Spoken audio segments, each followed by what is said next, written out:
Hi children.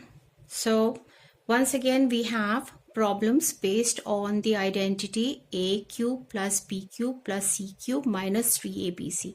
Having seen my previous video, you may have come to this conclusion that if a plus b plus c equals to 0, then we can conveniently say that a cube plus b cube plus c cube is equal to 3abc.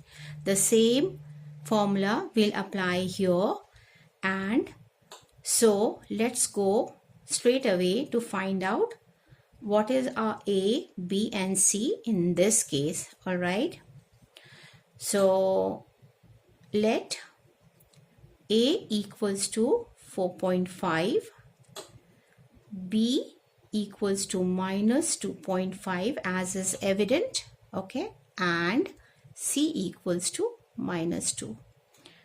Adding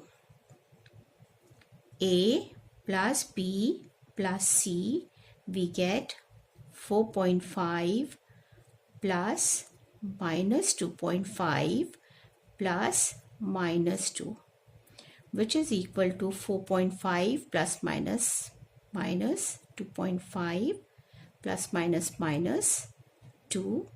Here 4.5 minus 2.5 minus 2, add up to be equal to 4.5. So let's cancel, we get here 0. All right, so these two together is equal to 4.5. Minus plus, so we add up, but we write the sign of the bigger number, which is this, 2.5.